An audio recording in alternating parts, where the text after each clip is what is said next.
Hello, everybody. Welcome back. Another episode right here. Her business, her voice, her conversation.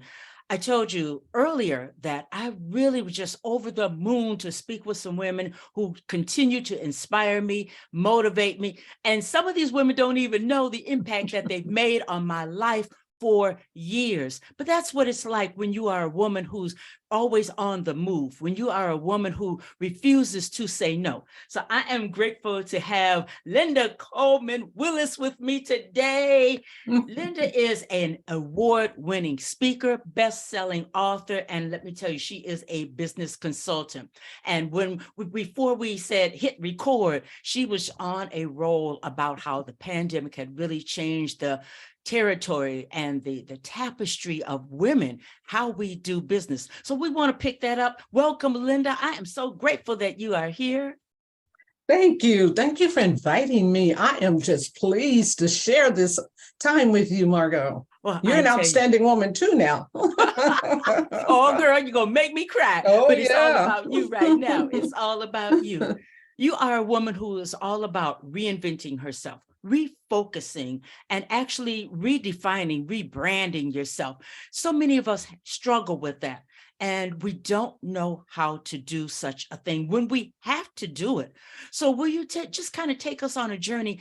How does a woman actually reinvent herself? How did you come through this pandemic thing? It was tough.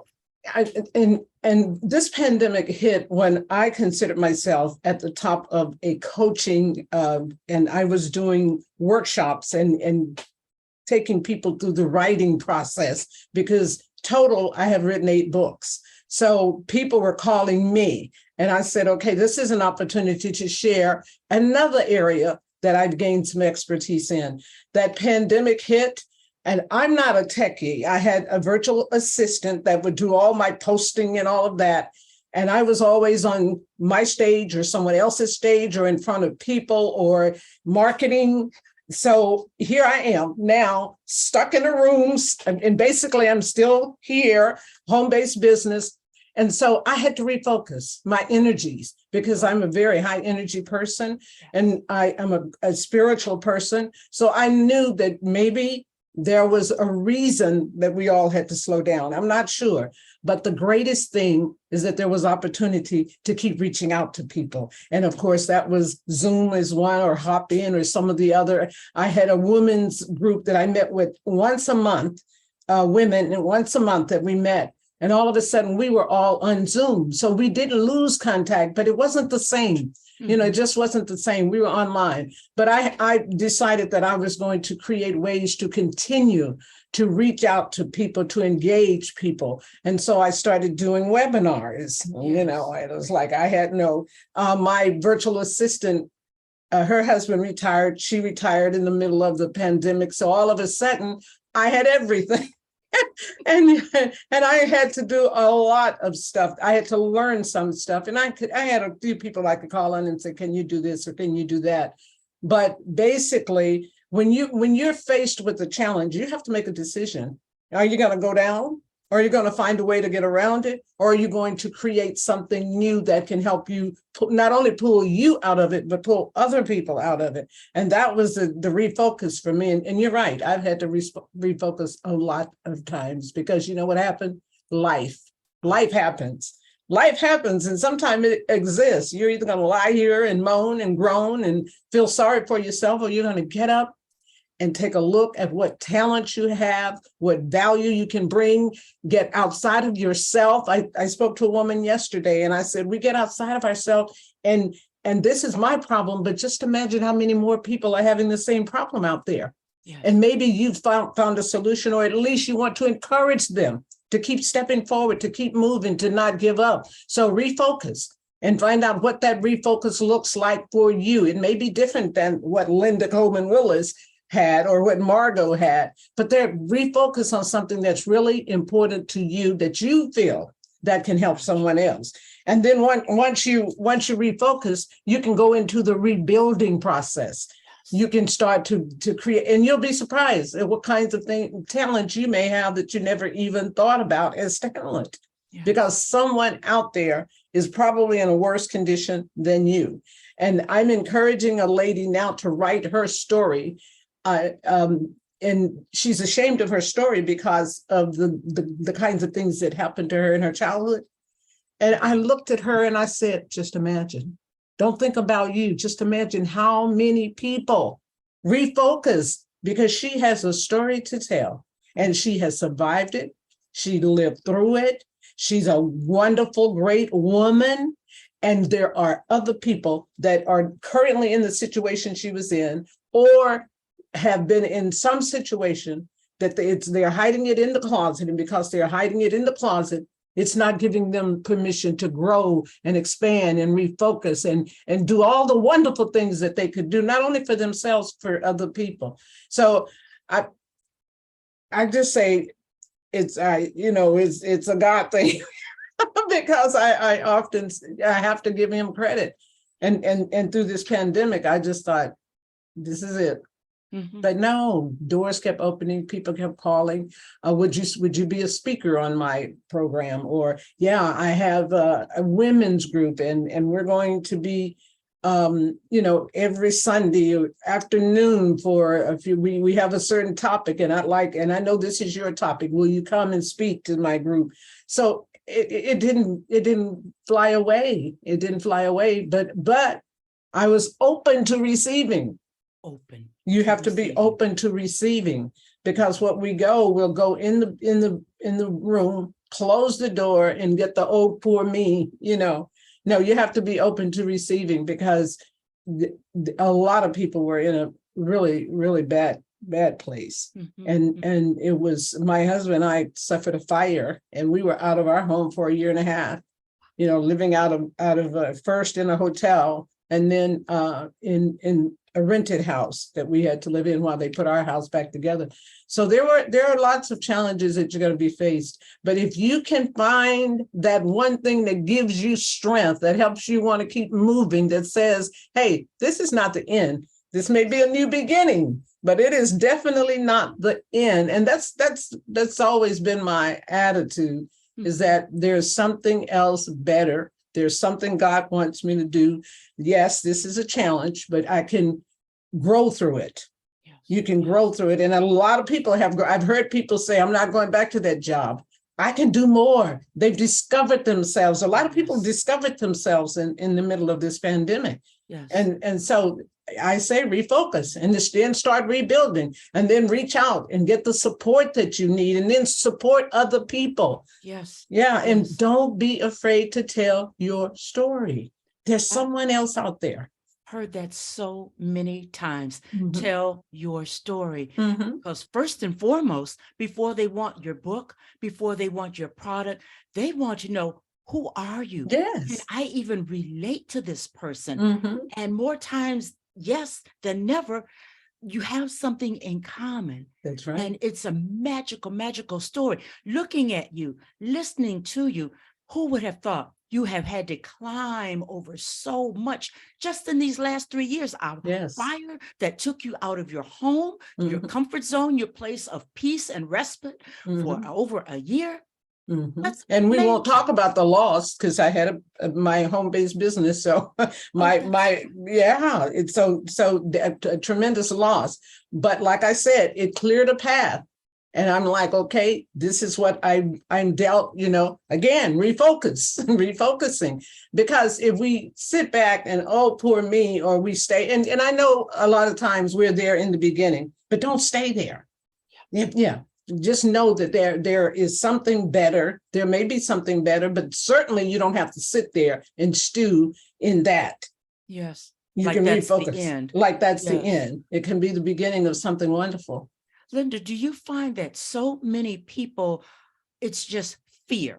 And the fear of failure, the fear of, oh, I shouldn't have started anyway. This was a mistake. Oh, the fear of what my family's going to say, the fear of what the world is going to say. Do you think that that's a major obstacle for many of us? So that's why we get out the violin. Oh, woe is me, poor me.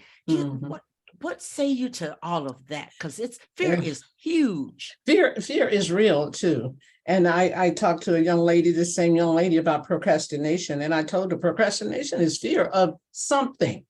You may not know exactly what that fear is, but it's fear of something. If you're procrastinating, you have the ability, you want to do it. There's opportunity for you to do it, but you're procrastinating, meaning I'm holding back. I'm not doing it. Yes. It's fear of something. So the first focus to try to be, what am I afraid of? Just get a pencil and paper and write down, what am I afraid of? 99% of those things will never happen, but they're holding you back. They haven't happened and they're holding you back. And now in your mind, the fear of them happening is holding you back, and you're not taking that first step. Yeah. And there's always, always, always, I have found, and I tell my daughters this, the reason you do get out there and you do show your face and you do make effort, that every step of the way in my life, there's always been someone there that will step up and help you. Oh my. Yeah, there are a lot of people want to put their foot on your neck, Yeah, but there's yeah. always someone, and I can just name them, Margot, that have said, they see you trying, they see your character, they see that you're serious about what it is you're trying to do. And there's always been someone that would step up and give me some help, give me some support. So when you're doing it, and you're doing it for all the right reasons, and you've made up your mind that, yes, I'm afraid of failure, maybe it's not failure, I'm afraid that, my friends, I might lose, whatever it is, procrastination, discover that fear behind it and start dealing with that fear, because fear can immobilize us. Yes. Yeah, it keeps us Yes. stuck. Yeah. I'm afraid. It blocks that download of the solution or the eyesight for the opportunities that really are there. That's And right. you know what? I don't want to cut you off, but I've heard you say a couple of times, you are spiritual. Both of us, we're Christian. Mhm. And when you said there was always someone there Always. to be of assistance, to step up and help you, Mhm. I always believe that is just the Lord saying, Mhm. keep moving, Mhm. keep moving. I got you. Mhm. Keep moving. Yeah. Yeah. Gosh. Because when people talk to me, and especially when I was doing the radio show, the Motivational Power Hour, your hour of empowerment, I would have guests. I had different guests. I had Les Brown, I had Yellow Van Zandt, I had the Chicken Soup guys, I had all kinds of people. And then you would have people call in and they would say, but that's them, but and I would say, I'm not them. These are people that I reached out to. Les Brown was wow. First, he was my first guest on the radio show. And when I joined National Speakers Association, he said, go over there. And once you join them, you can speak on any stage in this country. And he did not lead me wrong. I became president the year that I became president of the organization. He said, when you become president, I'm coming to speak there, because he was huge at the time. And he did. He did. So what I'm saying is, when you step out there, when you show the effort, yes, you may still have some fear, but now you're facing it and you're taking some action steps. And like I said, I'm a Christian, so I pray a lot. And when I talk to people, I always tell them there's a God, because I'm just this little girl from Texas that has been able to have a great career in speaking and training and coaching, and even before that in real estate. My background is business and sales, and part of what I do with people who I'm coaching to write their books is put together a sales and marketing plan. I was on the phone with a young lady last night, and I wrote that book, A Complete Guide to Selling Books, because a lot of the books I found was on marketing, was centered around marketing. Mm-hmm. Marketing to me is that yellow light blinking. Sales is that green light. Let's go. Let's go. Yes. Let people know it's out there. That's the yellow light. Marketing is the yellow light. But if you just consistently sit at a stop where you have red, green, yellow, and the yellow light is just blinking and you're just sitting there. No, the green light is go. The green light, that's when you go. And so that's the way it is. That's the way it should be in your business, in your life, and whatever it is you're trying to accomplish. Find that what you consider your green light, your green light, your go light. There's a time where it's time out for, because we will use that as an excuse for not doing. And I try to be the kind of person in people's lives that I found in my life. I don't know if you ever remember when Barbara Lindsay used to bring Les to Los Angeles, and he would do the Speak for a Living. I hadn't thought about being a speaker, Speak for a Living training. And he took us through the training, and then he said, now get out there. I'm going, get out there, get out there. And, years later, I try to do the same for people that other people have done for me in my life, and especially, because for years I've been doing Christian education training at my church. So there's a group of us, and we are teacher training and development. So teachers that come into the City of Refuge has to be trained, not to teach per se, but it's a Christian. So we have a course that we take them through, and it's called teacher training and development. And I've done that for years, and that's part of my give back. That's part of my give back, because I know that I've been blessed along these ways. I hear you.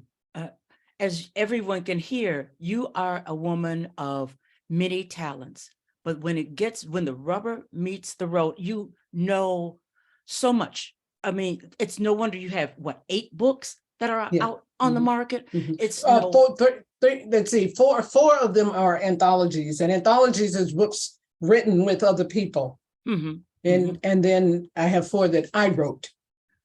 That's a lot of work out there. Evergreen for yourself. You have the radio show. All the major stages know you.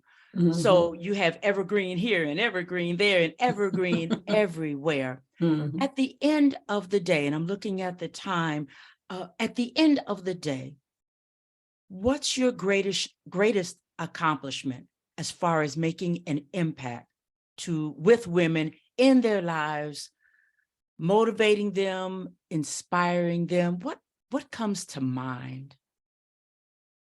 Loving Yourself First, A Woman's Guide to Personal Power. This was my first book. I have 3 publishers right now saying, bring it out again. You can make some changes, you can update it, but this is needed today. It is, and this book went everywhere. This was my first book. Les Brown wrote the foreword. Wow. And Dr. Julia Hare wrote the preface. Dr. Julia Hare. Yes. I mean, I was, I don't know if you knew, African American Women on Tour Empowerment Conference was out at that time. That took me across the country. Yes. My goodness. Yes. Yes. If you know Lisa, then you probably know Maria Dowd, I believe her name was. I saw her speak a long time ago. Yeah. Oh, she took us across California, but this book took me across the country. And then the Chicken Soup book, Chicken Soup for the African American Woman's Soul and the African American Soul, took me across the world. Oh my goodness! In that book, I'm one of many stories. Yes, but I had a story called Over the Wall, and again, it was when I was 23 years old, and they lowered the height requirement for the sheriff department to 5'3". I'm 5'3". They never had 5'3", and they didn't lower it for women. They were trying to get Latino and Asian men. I showed up. They had to get me through. And this is what they were saying. She'll never make it. She'll never make it. I had to push a police car. I had to walk a balance beam. I had to pull a 185 or 95 pound mannequin so far. And I did all that. But then the last challenge was a 6-foot solid concrete wall. And they said, she'll never get over it. And I'm back there trembling now, because I'm like, how am I going to get over that wall? I'm 5'3". And I saw men, they would run and they would jump up and they could get their arms on and then try to pull themselves up. Some of them did, some of them didn't. I remembered I used to run track in school, middle school and high school. And I remember something a coach told me. He said, a lady's strength is in her arms, not in her legs. But you can run. And if you use your arms as you run, it gives you speed. I said, I'm going to run up that wall. And I did. I ran up the wall. So when I picked up the speed, I ran up the wall to the point where by the time I was close to the top, I didn't have to try to pull the weight of my body. All I had to do was cross a leg over the wall and go down on the other side. And all the men out there applauded, except for the man who just had been telling everybody, don't worry, she'll never make it. She'll never make it. She'll never make it. So, and that story is in Chicken Soup for the African American Woman Soul and the African American Soul. I got a call from Africa to come and speak. He said, oh, I read your story and oh, it is so inspiring. You don't know who you're going to inspire. Yes. All the people that inspired me, lots of people inspired me. So and I know we'll run out of time, but Tribulation to Triumph is, I interviewed 30 breast cancer survivors and wrote their stories, changed my life. And that was for women of color, the Tribulation to Triumph. Breast cancer survivors' story of faith, courage, and healing. And it is a powerful, powerful book. So there are all kinds of ways to get to be an author. But I just encourage people to follow their dreams. Look at there are going to be challenges. You're going to be challenged, but don't let fear stop you. And procrastination is a killer of a lot of dreams. But it's, if you know it's fear of something, if you get, and people are like, I don't know, it's just I do this, and I just can't. Get a piece of paper and write down what it is that you're afraid of.